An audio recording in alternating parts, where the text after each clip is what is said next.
प्रिय भैया बहनों, शुभाशीष। आज आरोह भाग 2 के गद्य भाग से जैनेन्द्र कुमार द्वारा लिखा निबंध बाजार दर्शन, इस पर चर्चा करने का प्रयास करते हैं। जैनेन्द्र कुमार जी, आपका जन्म 1905 ईस्वी में अलीगढ़ में हुआ था।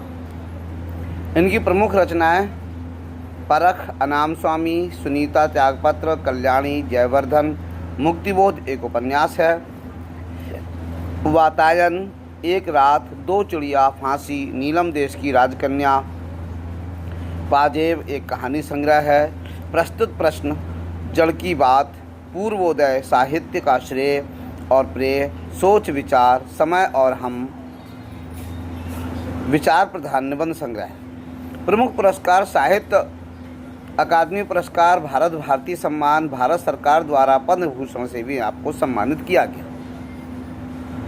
आप 1990 में यह लीला को समाप्त कर द्युलोकवासी हुए।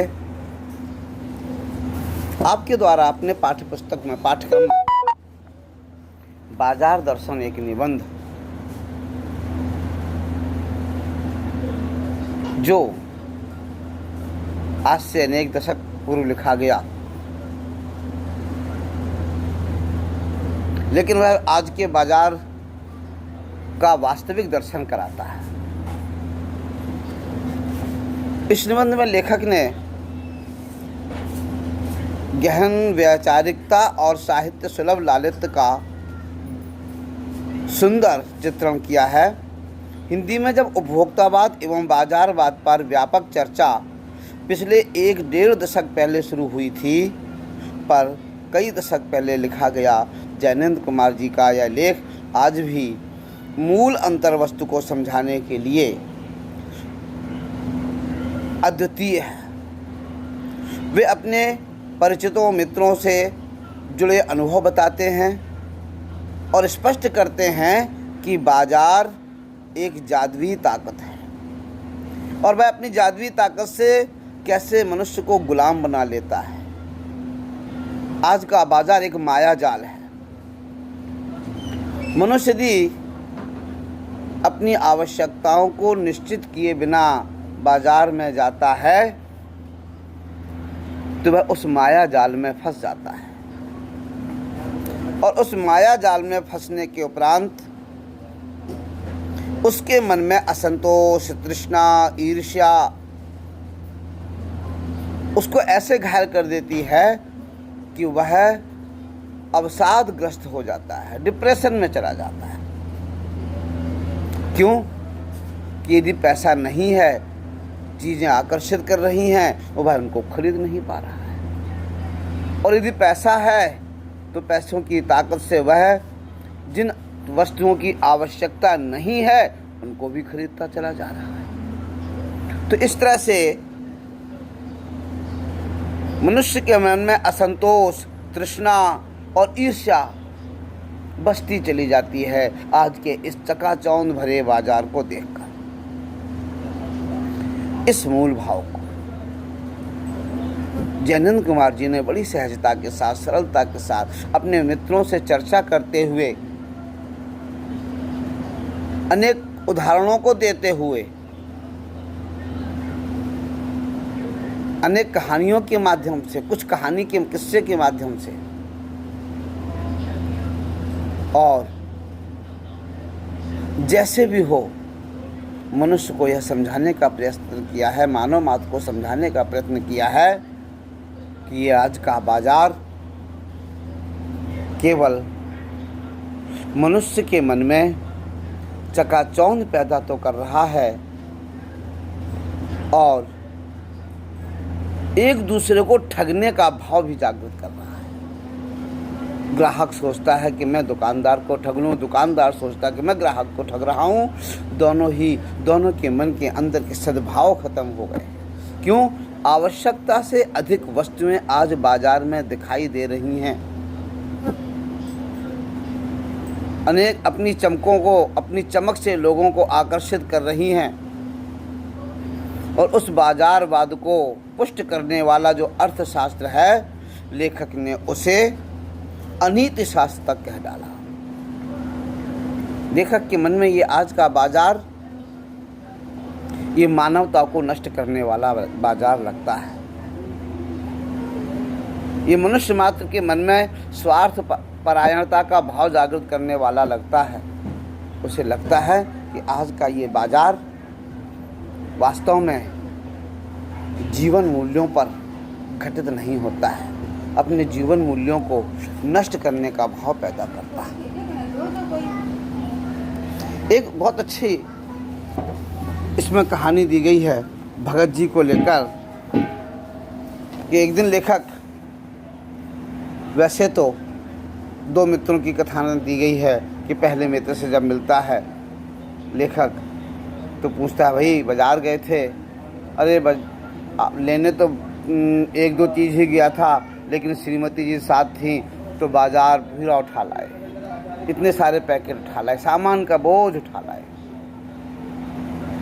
स्त्री को एक दोषारोपण दिया जाता है कि स्त्री साथ में है तो सामान ज़्यादा, व्यर्थ का भी सामान खरीद लिया जाता है। लेकिन मनुष्य अपने अंदर की उस बात को छुपा लेना चाहता है कि वह अपने पैसे की ताकत दिखा देना चाहता है बाजार में। स्त्री को तो मिथ्या आरोप लगाया जाता है,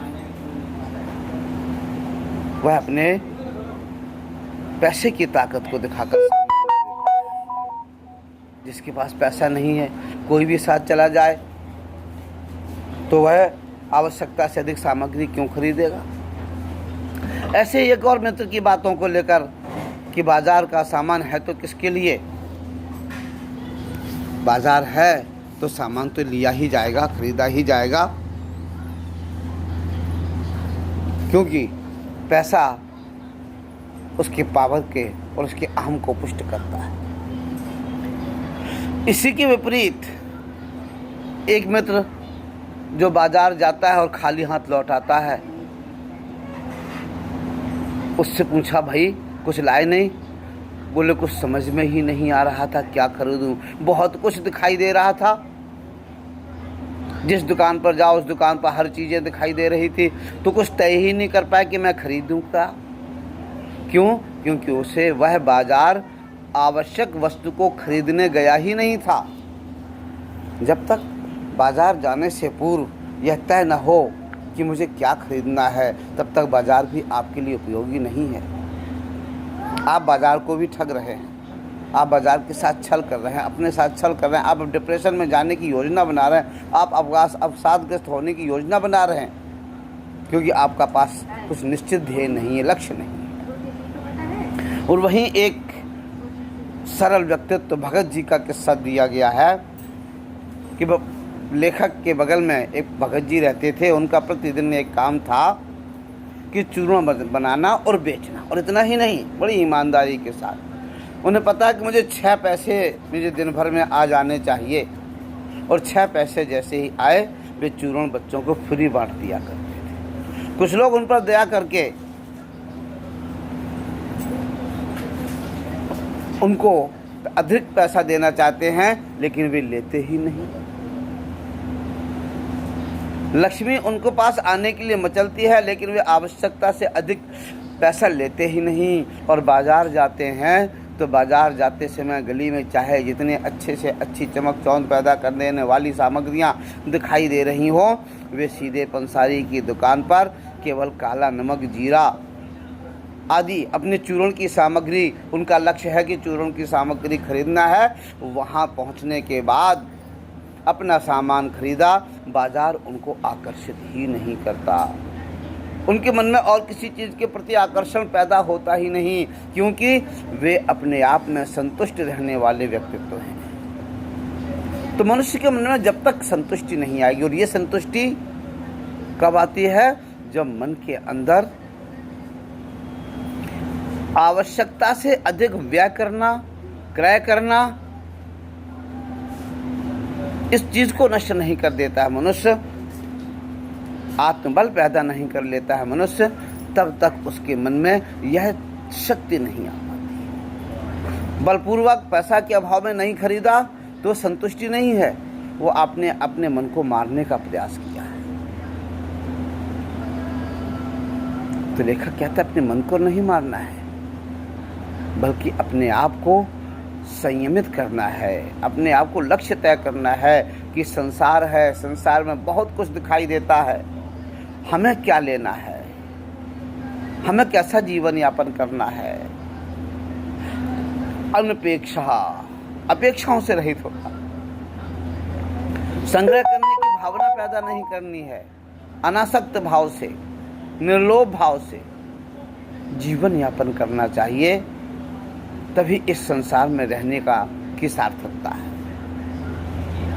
तो भगत जी के माध्यम से, भगत जी के लिए कि बाजार केवल उनकी आवश्यकता की सामग्री खरीदने का स्थान मात्र है, उस चकाचौंध में आकर्षित होना नहीं।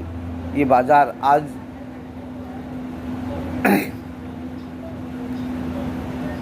बाजार को बढ़ाने के लिए, बाजारूपन के लिए अनेक दुकानें खुलती चली जा रही हैं।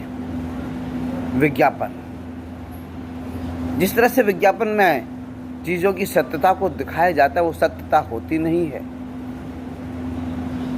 यही बाजारूपन है, यही चमकचौंध है बाजार की, कि मनुष्य के मनों को आकर्षित करना, उसकी आवश्यकता नहीं है तब भी उसके मन में लोभ जागृत कर देना, क्रय सामग्री को खरीदने के लिए उसके मन में जिज्ञासा बढ़ा देना, यही बाजार का माया दर्शन है, यही बाजार की माया है।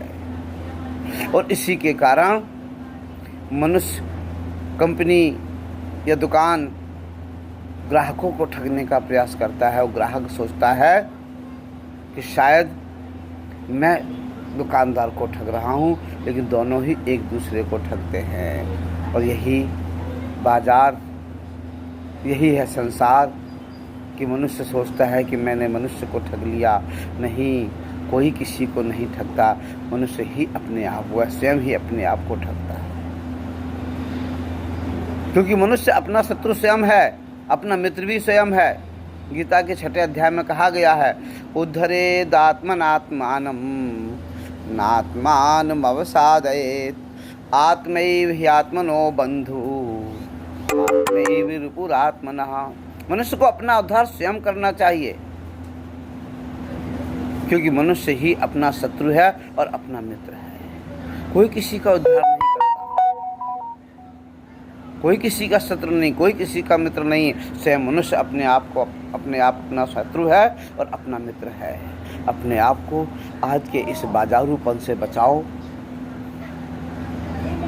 सरल सादा जीवन यापन करने का प्रयास करना चाहिए। आवश्यकता से अधिक वस्तुओं का संग्रह नहीं करना चाहिए। यही उद्देश्य है कवि का, लेखक का। लेखक ने तो यहाँ तक कह दिया कि ये जो आज का बाजारूपन है, जो ये अर्थशास्त्र है, आज का ये अर्थशास्त्र कौटिल्य का अर्थशास्त्र नहीं है, बल्कि इस बाजार को पुष्ट करने वाला एक अनीति शास्त्र है, जो मानव मात्र के मन में लोभ पैदा कर देता है, जो मानव मात्र के मन में स्वार्थ परायण पैदा करता है।